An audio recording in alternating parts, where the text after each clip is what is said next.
Hi, this is Deborah Day, and today is Maximizing Monday. And I am going to talk to you about the best ways to obtain sponsors for your nonprofit fundraising event. It seems like it's really complicated, but it's not rocket science, but it's not always common sense. So I'm going to talk about, what are the best ways to determine who are the companies or whether they're corporate or small business that would want to even sponsor your event.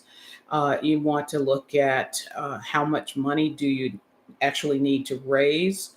The sponsorship should be only a part of the portfolio for your fundraising for the year.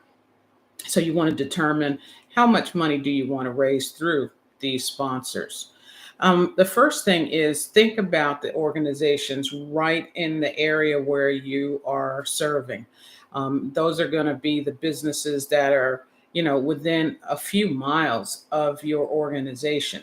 They're going to know where you physically are. They're part of the community and much more likely to feel an interest in connecting with you. Their business constituents are some of the same people that you're partnered with your nonprofit. So again, they're connected, they're close by, and they're your first line of defense when it relates to obtaining sponsorships for your organization. So think about, make a list of the businesses that are right around your area. Begin to pull together contact information. For the small businesses, it's going to be the owner or the manager, preferably the owner.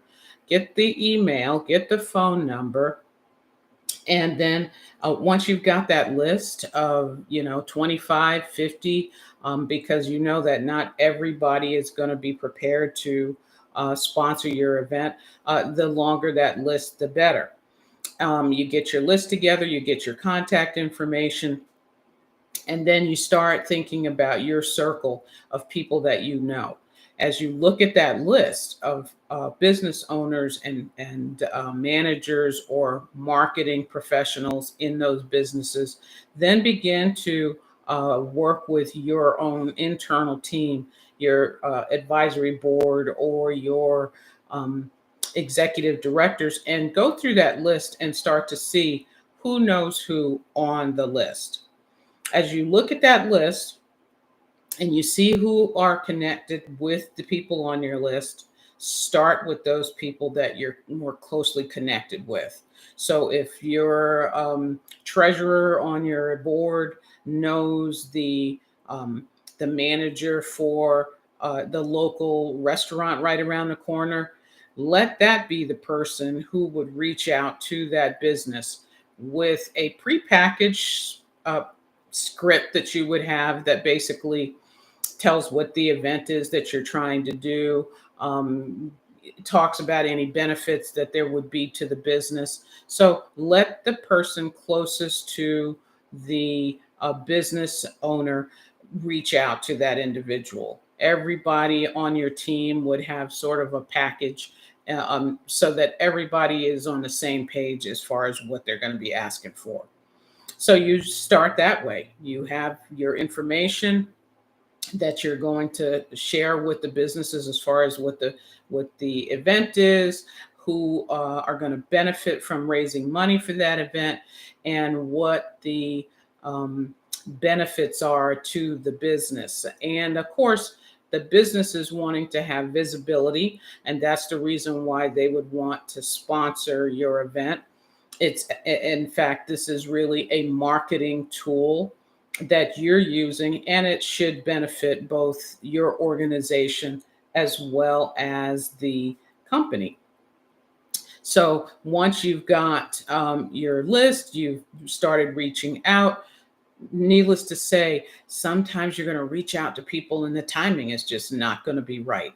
So you keep them on the list. You ask them when the timing is right for them to sponsor your event, and you put that information in a little file that you would have on that company so that you know when to go back and ask the next time.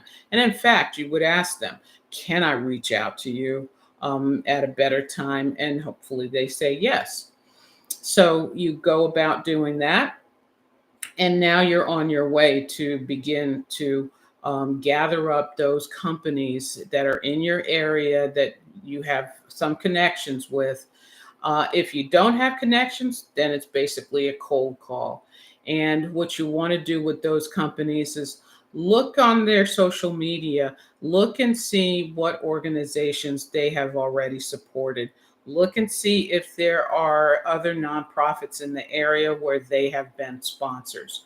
Look and see what that sponsorship dollar amount is. Gives you some idea of what they're interested in giving. That way, when you go to ask for sponsorship support, you're not going to offend them by asking too little or not asking or asking for too much.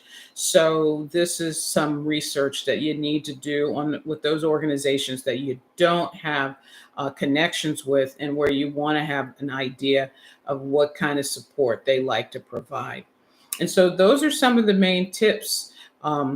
Reach out to the people that are closest to you. Try to find those connections amongst your group. Know that the timing is not always right.